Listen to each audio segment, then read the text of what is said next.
Panda!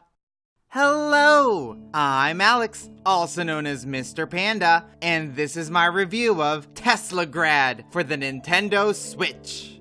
Teslagrad opens on a rainy night with a young boy running through the rooftops of a European town. Following a fluidly animated playable chase sequence, our protagonist reaches a massive tower harboring the history of his country and the powers of magnetism. Developer Rain Games' title has all the inner workings of what makes a great indie platformer: a somewhat non-linear Metroidvania structure, environmental puzzles that build off a core mechanic, and a plot that you must unfurl on your own. For the most part, the elements effectively work together, but some physics issues mar the experience. The opening moments don't reveal much about the young boy, but he gets his first ability shortly afterwards: the power to change an item's magnetic polarity. The entire game revolves around the central mechanic of interacting with positively and negatively charged objects, signified through red and blue colors. Throughout, the single cornerstone of opposites attract, like objects repel, provides the backdrop for a multitude of puzzles. I had initially thought this concept would grow stale, and yet I was continuously surprised by the clever ways Rain Games utilized it in environmental puzzles. Moving blocks and building bridges by operating electric currents were only the start. Later on, the ability to give myself a magnetic charge opened the doors for even more creative level design. Perhaps I needed to cling to the ceiling of the opposite charge, or bounce off a wall of the same polarity. Or in an extreme example, I rolled up in a human-sized hamster ball, manipulating my own magnetism for momentum. The adventure progresses like a Metroidvania game. You travel through interconnected rooms and can use newly obtained powers to unlock secrets in previous areas, if you wish. Unlike most in the genre, the game is a fairly linear shot. There's a central vertical tower that acts as a hub, and each door branches to a new series of connected puzzles. It's a clean approach to a worn-out structure and prevents the need to backtrack. However, there is one part of the game that breaks the pacing, in which you are required to go back and collect scrolls hidden throughout. On the plus side, the story unfolds as you uncover these collectibles, and they're not too hard to obtain. On the whole, Teslagrad's map is well put together. Unfortunately, the unruly physics didn't always complement the level design. Often I would find myself attempting to bounce off a like charge, but instead float awkwardly inches above the ground. In a sense, movement felt unpredictable. I couldn't reliably tell where a block would go flying, or which objects my character would attract or repel. Even my speed traveling through electrical current streams seemed random. As a result, knowing how to solve a puzzle and actually putting it in action felt disjointed, leading to unnecessarily frustrating moments. Interestingly enough, the game calls for platforming precision, as seen with one of the boy's powers, instantly teleporting over a short distance. It's a fun ability that empowered me to explore and pass through obstacles. Many of the areas are designed with this twitch reflex teleportation in mind, often requiring you to do so while simultaneously operating polarities. I loathed these challenges that asked me to think fast while somehow accurately maneuvering around the unpredictable physics. Not to mention, it was tough to keep track of which button corresponded to which color charge. Here's a hint for prospective players: red is right.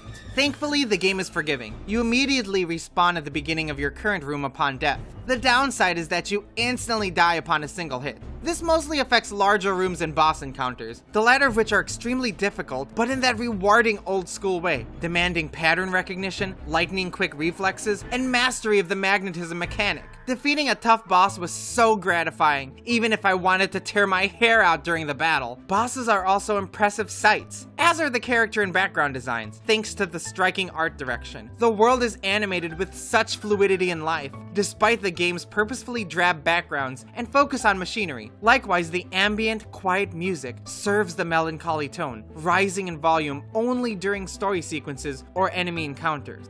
Teslagrad takes the single premise of magnetism and stretches it out through a good 3 to 4 hours of gameplay. The main character's abilities to manipulate the environment pave the way for incredibly clever puzzles. Controlling the boy and moving objects aren't always predictable or intuitive, making some challenges feel artificially difficult. Nevertheless, the title has made a positive jump over to the Nintendo Switch and is recommended for fans of 2D Metroidvania platformers. I give Teslagrad a 7 out of 10.